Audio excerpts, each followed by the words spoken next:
Okay, today we're back here at Unwrinkled Customs, HHS Automotive, and we're going to diagnose this 2014 Chevy Spark for an insufficient coolant flow problem. Earlier we went in and we scanned it, we got the code, and so we started the car up and started checking around and poking around, and we found that we have a busted coolant reservoir, which you can see that when you put a little pressure on the hose, it leaks there. So what we're going to do now is we're going to drain this thing down a little bit, catch the antifreeze so we take care of the Mother Earth, and then we're going to replace this bottle, and we'll move right along as we go. All right, so first thing we're going to need to do we have a drain on this thing, or we're just going to have to drain it into the pan. So we've already got our drain pan under there, so probably what we will do is we will just unhook some hoses and start moving along as we go. Put our trusty ratchet out here in our 10mm socket.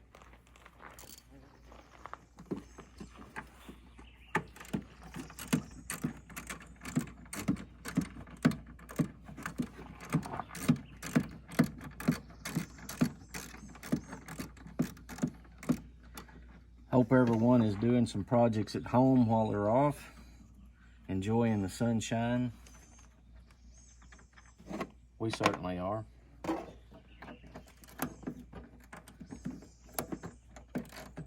Doing a little automotive work, which is always fun.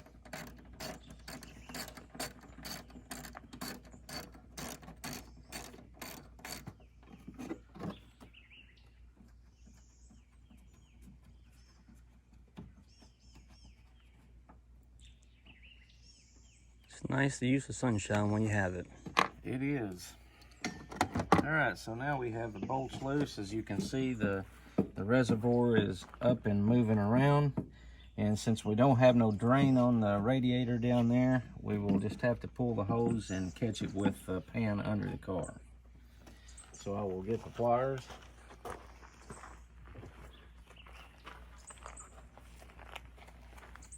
And these are Blue Point special pliers for those compression clamps. Makes a technician's life a whole lot easier. So the little circle goes on that, and that catches on that, and you just move it back. And by the way, these pliers are put out by Blue Point, which is a part of Snap-on. And they also will lock the clamp down in case you just need to hold the clamp open. Okay, we got our first hose out of the way. We'll go back here to the second one, which is the broke one, by the way.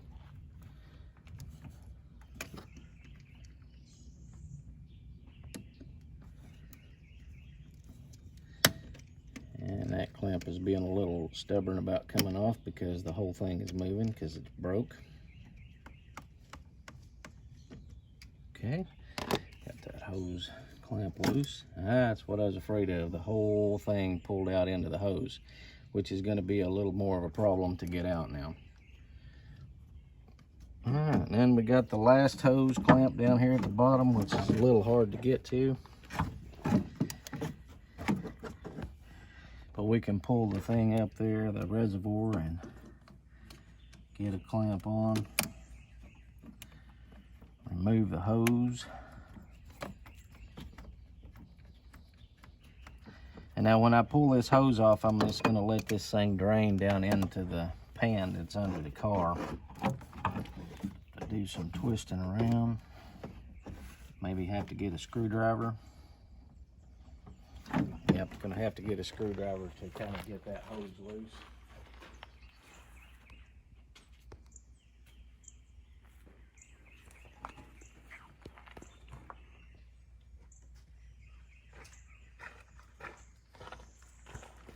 I got this pick here. We're going to get kind of down in between that hose and pry it loose because they get stuck with the heat and you can't pull them off.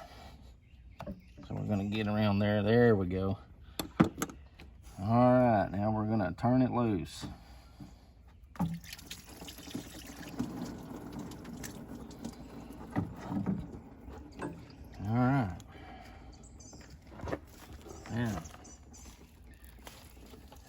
got the reservoir out and need an extra hand there. After pausing a minute there and going and getting the screw, we have screwed a screw in there, and of course it somewhat pulled it out. And there we go. We got that part out. And now we've got a little bit of plastic stuff left in here, so we're gonna have to be real careful and try and get that stuff dug out. As you can see over the years that the plastic has gotten brittle and broken, and that's basically what has caused the problem. So we'll take our pick here and see if we can pull this stuff out.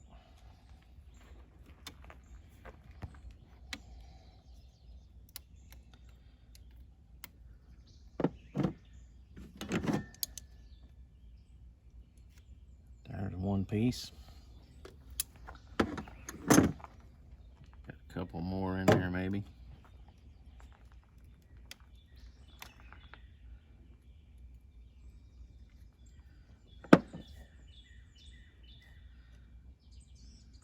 Alright, there's a second big piece. See if we can knock the crumbs out.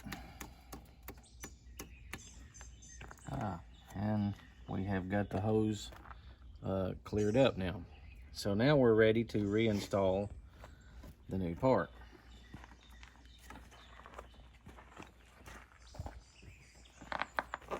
All right, and so basically we're just gonna go with this in a reverse procedure. So we're gonna put the bottom hose back on first.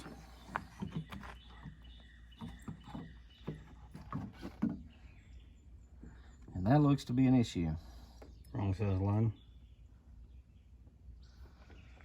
Looks like it. Double check here on the old one.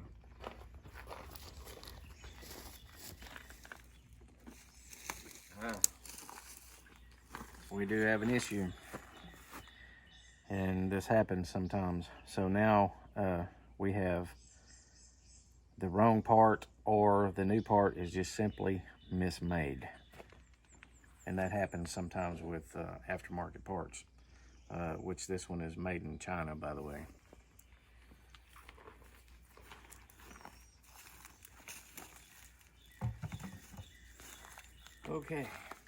Okay, so after doing a little research, we found out that they make shims to adapt this from 5/8 to 3/4, which ours is 3/4.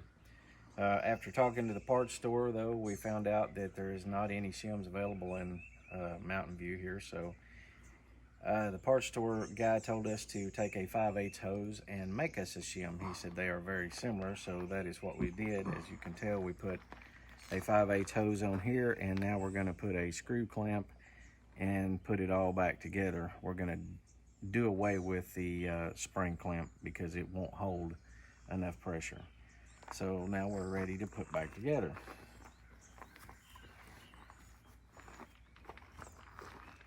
Basically, we're going to put this thing back together in reverse order of what we took it apart. So first thing we're going to do is we'll get it down in here, and we will connect our 3/4 inch hose, which is a little more difficult now than what it was before.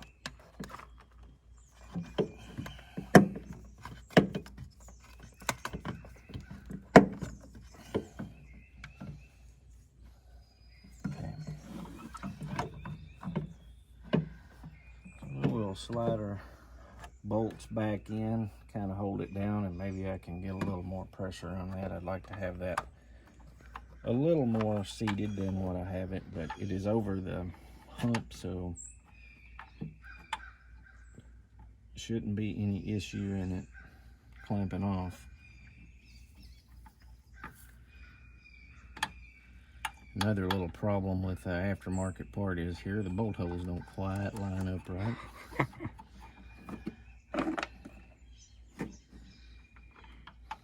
Had to tilt it up just a tad. Okay, so now we will snug those back down, and you're going into plastic in into metal, so you don't want to go too much because you could break the plastic. So just good and snug is all that you need on that.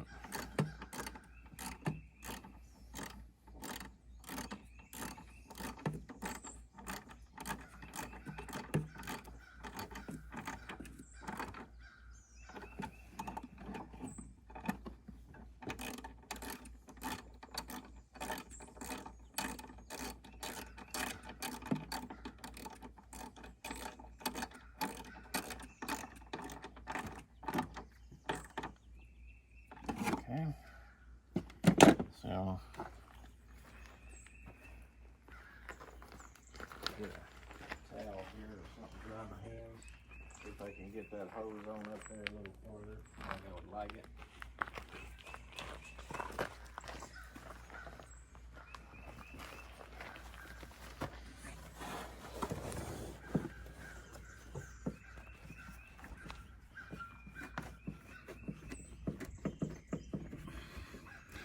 And as you can tell, it went almost all the way up that time.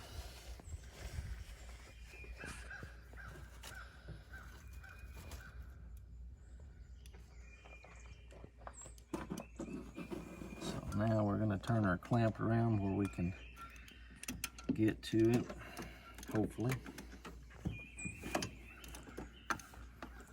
Make sure you put the clamp on before you attach it to the pump. Yeah, it would be really hard to attach that clamp now that the hose is already on there.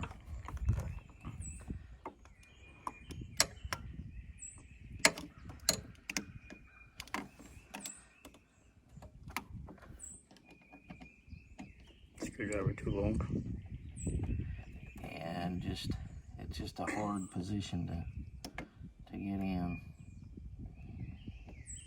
Okay, now have I got an adapter for the 1/4-inch socket so that we can snug it up with a ratchet? I think it'd be a little easier.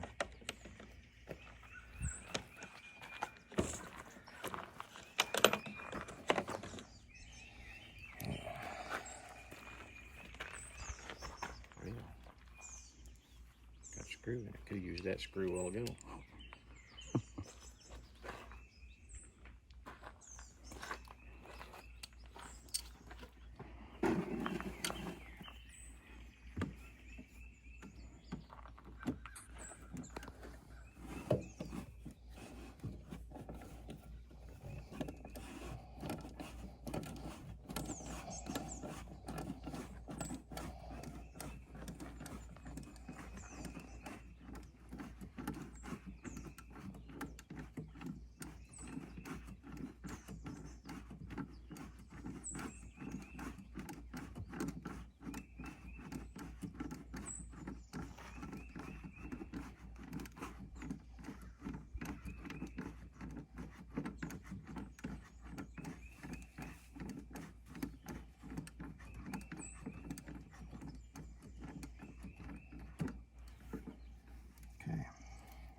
Got that on there good and snug.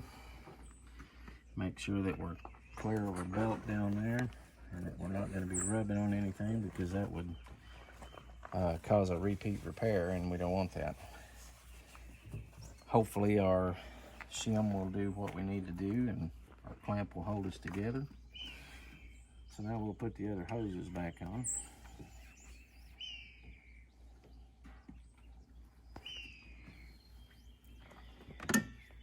And really, they say not to reuse these spring clamps, but sometimes you have to do what you got to do. So the important thing is, if you reuse one of these, is to get it back in exactly the same position that it was in originally, like I did here. Okay, so we'll go on to the next one. I didn't know that. Yeah, with the heating and cooling, they can lose their tension, but normally will hold if you put them back in the same position.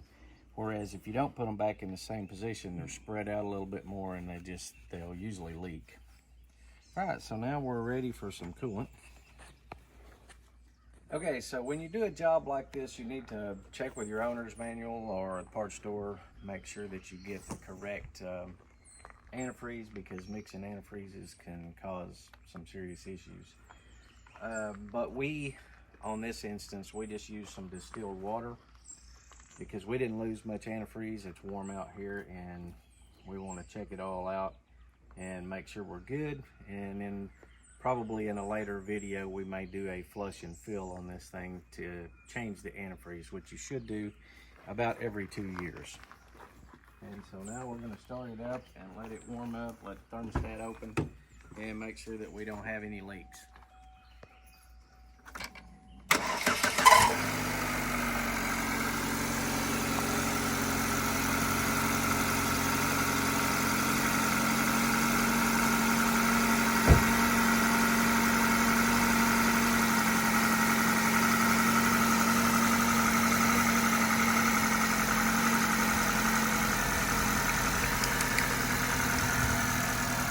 System works backwards than what I expected. And Brutus, our trusty sidekick, he says hi to everybody out there in Homeland today. All right, so we put the shim in, put her all back together, put some coolant in there, some distilled water, and start it up and let it run about 30 minutes. And as you can tell, it's not leaking. And so this car is ready to be put back on the road. And that completes this video.